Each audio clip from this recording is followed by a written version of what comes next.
ஓம் சாந்தி 22/5/2024 சாக்கார முரளி. இன்று சிவ பகவான் கூறுகிறார், இனிமையான குழந்தைகளே, நீங்கள் கர்மாதீத நிலையடைந்து செல்ல வேண்டும். ஆகையால் உள்ளுக்குள் எந்த குறைபாடும் இருக்கக்கூடாது. தன்னை சோதித்து குறைகளை நீக்கிக் கொண்டே செல்லுங்கள். கேள்வி: எந்த நிலையை உருவாக்குவதற்கு உழைப்பு தேவைப்படுகிறது? அதற்கான முயற்சி என்ன? பதில்: இந்த கண்களால் பார்க்கக்கூடிய எந்த ஒரு பொருளும் முன்னால் வரக்கூடாது. பார்த்தும் பார்க்காமல் இருக்க வேண்டும். தேகத்தில் இருந்து கொண்டே ஆத்ம அபிமானியாக ஆக வேண்டும். இந்த நிலையை உருவாக்குவதற்கு நேரம் எடுத்துக்கொள்கிறது. புத்தியில் பாபா மற்றும் வீட்டை தவிர வேற எந்த ஒரு பொருளும் நினைவிற்கு வரக்கூடாது. அதற்காக உள்நோக்கு பார்வையாளராகி தன்னை சோதிக்க வேண்டும். தன்னுடைய சார்ட் வைக்க வேண்டும். ஓம் சாந்தி. இனிமையிலும் இனிமையான தேடி கண்டெடுக்கப்பட்ட ஆன்மீக குழந்தைகள், நாம் நம்முடைய தெய்வீக ராஜ்யத்தை ஸ்தாபனை செய்து கொண்டிருக்கிறோம் என்பதை அறிந்திருக்கிறீர்கள். இதில் ராஜாக்களும் இருக்கிறார்கள், பிரஜைகளும் இருக்கிறார்கள். முயற்சியும் அனைவரும் செய்கிறார்கள். யார் அதிகமாக முயற்சி செய்கிறார்களோ அவர்கள் அதிகமான பரிசு பெறுவார்கள். இது ஒரு பொதுவான விதிமுறையாகும். இது ஒன்றும் புதிய விஷயம் அல்ல. இதை தெய்வீக தோட்டம் என்றும் சொல்லலாம், அல்லது ராஜ்யம் என்றும் சொல்லலாம். இப்போது இது கலியுக தோட்டம் அல்லது முட்கள் நிறைந்த காடு. அந்த தோட்டத்தில் கூட அதிக பழங்கள் கொடுக்கக்கூடிய மரங்களும் இருக்கிறது. சிலது குறைவான பழங்கள் கொடுக்கக்கூடியதாகவும் இருக்கிறது. அதேபோல் குழந்தைகளாகிய நீங்களும் வரிசை கிரமமான முயற்சியின் அனுசாரம் இருக்கிறீர்கள். சிலர் நல்ல பலன் கொடுக்கிறார்கள், சிலர் குறைந்த பலன் கொடுக்கிறார்கள். அதாவது சிலர் நல்ல சேவை செய்து ரிசல்ட் கொடுக்குறாங்க, சிலர் குறைவாக தான் கொடுக்குறாங்க அப்படின்றார்.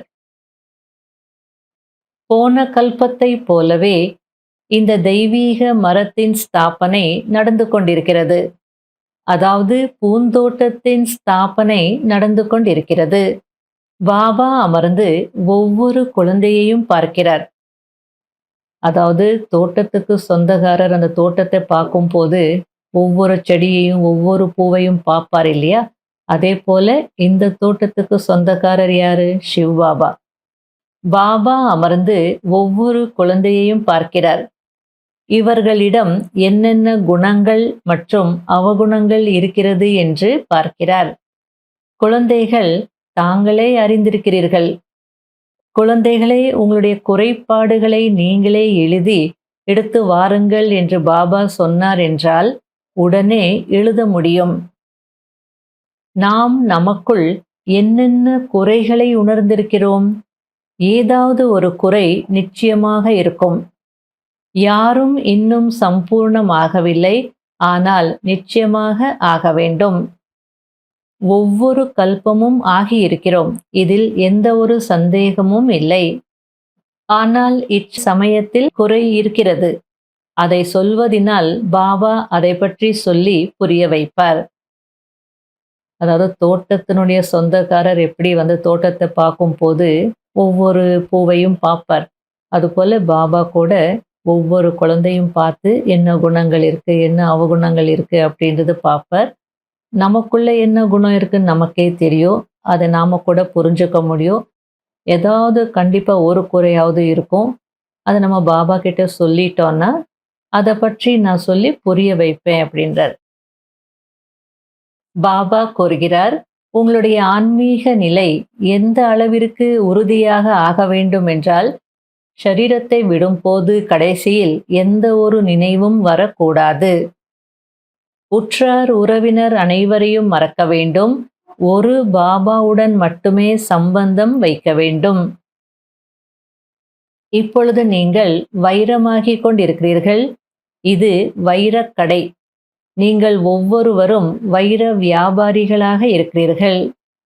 இந்த விஷயத்தை வேறு யாரும் அறிந்திருக்கவில்லை. அதாவது எப்பவுமே பாபா ஆத்மாவை வைரம் அப்படின்னு சொல்றார். அப்ப நாம வைர வியாபாரி அப்படின்னா நம்முடைய ஆத்மா என்ற வைரத்தை பார்க்கணும். வைர வியாபாரி அப்படிதானே செய்வாரு. ஒவ்வொரு வைரத்தையும் பார்த்து அந்த லென்ஸ்ல பார்த்து தோஷம் இருக்கா இல்லையா அதெல்லாம் பார்ப்பாரு. ஏன்னா ஏதாவது குறை இருந்ததுன்னா மதிப்பு குறைஞ்சிடும். எந்த குறை இல்லைன்னா அதுக்கு ரொம்ப வேல்யூ அதிகமா இருக்கும். அதுபோல நம்ம உயர்ந்த பதவி அடையணும்னா நமக்குள்ள எந்த குறையும் இருக்கக்கூடாது. ஆகல நாமளே வைர வியாபாரி, நம்முடைய வைரத்தை நாமளே செக் பண்ணணும் அப்படின்றார். பாபாவின் நினைவில், பாபா எனக்கு உங்களை தவிர வேறு யாரும் இல்லை என்று அன்பு கண்ணீர் வர வேண்டும். புயல்களோ அதிகமாக வருகிறதல்லவா, தன் மீது மிகுந்த கவனம் வைக்க வேண்டும். நம்முடைய அன்பு பாபாவை தவிர வேறு யார் பக்கமும் போகாமல் இருக்கிறதா என்று பார்க்க வேண்டும். எவ்வளவுதான் பிரியமான பொருளாக இருந்தாலும் சரி, ஒரு பாபாவின் நினைவு மட்டும்தான் வர வேண்டும். அப்படின்னா பாபா மட்டும்தான் பிரியமானவராக இருக்கணும். அவரை விட பிரியமான பொருள் இந்த உலகத்துல வேற எதுவும் இல்லை. ஆகையால அவருடைய நினைவு மட்டும்தான் வரணும் அப்படின்றார். இங்கே குழந்தைகள் சிலர் எலும்பு தேய மிகவும் கடுமையான சேவை செய்கிறார்கள். சேவைக்காகவே துடித்து கொண்டிருப்பார்கள். மிகுந்த முயற்சி செய்கிறார்கள். பெரிய மனிதர்களால் அந்த அளவிற்கு புரிந்து கொள்ள முடிவதில்லை என்பதையும் நீங்கள் அறிவீர்கள். ஆனால் உங்களுடைய முயற்சி வீணாக போகாது. சிலர் புரிந்து கொண்டு தகுதியானவராக ஆகிறார்கள். பிறகு பாபாவுக்கு முன்பும் வருகிறார்கள். சிவ் பாபா செல்கிறார் என்றால் பாபாவுடன் அனைவரும் ஒன்றாக தங்களுடைய வீட்டிற்கு செல்வார்கள். பிறகு நீங்கள் உங்களுடைய ராஜ்யத்திற்கு சென்று விடுவீர்கள். பிறகு தூய்மையாக்குவதற்காக நான் ஒவ்வொரு கல்பமும் வர வேண்டும். என்னுடைய சமயத்தில் வருகிறேன். நல்லது. இனிமையிலும் இனிமையான காணாமல் போய் கண்டெடுக்கப்பட்ட செல்ல குழந்தைகளுக்கு மாத் பிதா பாப் தாதாவின் அன்பு நினைவுகள் மற்றும் காலை வணக்கம். ஆன்மீக குழந்தைகளுக்கு ஆன்மீக தந்தையின் நமஸ்காரம். கடைபிடிக்க வேண்டிய முக்கியமான சாராம்சம். முதல் பாயிண்ட், அனைவரிடத்திலிருந்தும் பற்றை நீக்கி ஒரு அன்பான பாபாவை மட்டும் நினைவு செய்ய வேண்டும். உள்நோக்கு பார்வையில் இருந்து தன்னுடைய குறைகளை சோதித்து நீக்க வேண்டும். மதிப்புமிக்க வைரமாக ஆக வேண்டும். இரண்டாவது பாயிண்ட், குழந்தைகளாகிய நம்மை பாபா எப்படி அலங்கரித்திருக்கிறாரோ அதேபோல் அனைவருக்கும் அலங்காரம் செய்ய வேண்டும். முட்களை மலராக்கும் சேவையில் ஈடுபட்டுவிட வேண்டும். ட்ரஸ்டியாகி இருக்க வேண்டும். வரதானம், பிராமண வாழ்க்கையில் ஏக் விரதா, அதாவது ஒருவரினுடையவர் என்ற பாடத்தின் மூலம் ஆன்மீக ராயல்டியில் இருக்கக்கூடிய சம்பூர்ண தூய்மையானவர் ஆகுங்கள். இந்த பிராமண வாழ்க்கையில் ஏக் விரதா, அதாவது ஒருவரினுடையவர் என்ற பாடத்தை உறுதியாக்கி தூய்மையின் ராயல்டியை தாரணை செய்யுங்கள். அப்போது முழு கல்பத்திலும் இந்த ஆன்மீக ராயல்டி தொடர்ந்து வந்து கொண்டே இருக்கும். உங்களுடைய ஆன்மீக ராயல்டி மற்றும் தூய்மையின் ஜொலிப்பு பரந்தாமத்தில் அனைத்து ஆத்மாக்களை விட உயர்ந்ததாகும். ஆரம்பகால தேவதா ஸ்வரூபத்திலும் கூட உங்களுடைய பர்சனாலிட்டி, அதாவது தோற்றம் அல்லது தனித்தன்மை விசேஷமாக இருந்திருக்கிறது. பிறகு மத்திய காலத்திலும் கூட உங்களுடைய சித்திரங்களுக்கு விதிபூர்வமாக பூஜை நடக்கிறது. இந்த சங்கம யுகத்தில் பிராமண வாழ்க்கையின் ஆதாரம் தூய்மையின் ராயல்டி ஆகும். எனவே பிராமண வாழ்க்கையில் எதுவரை வாழ்கிறீர்களோ அதுவரை சம்பூர்ண தூய்மையாக இருந்தே ஆக வேண்டும்.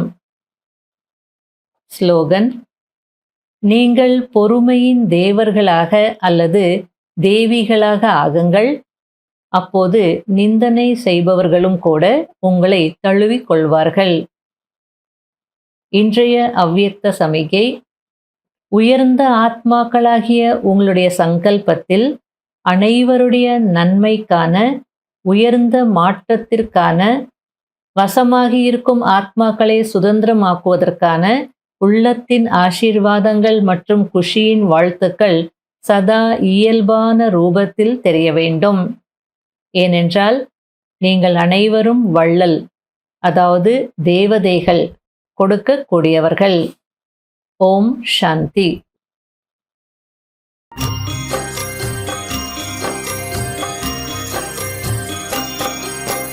பாபா உஞ்ஞானத்திலே மூழ்கிடுவேனே, மூழ்கி தினமும் முத்தெடுத்து முடிசூடுவேனே.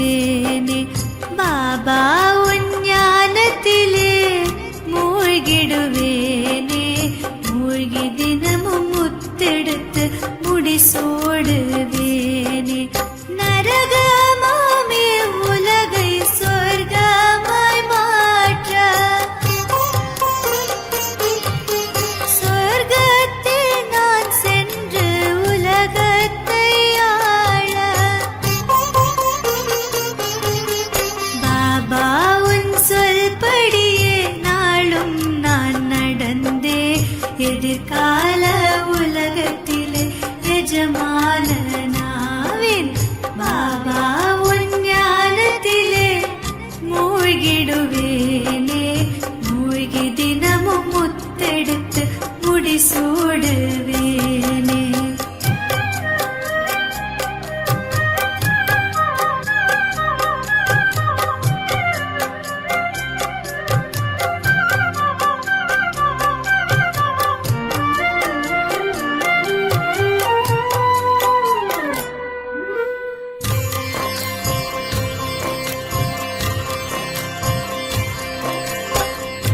இதயம் கவர்ந்த இறைவன் நீயே, இல்லை என்ற சொல்லை சொல்லாதவனே.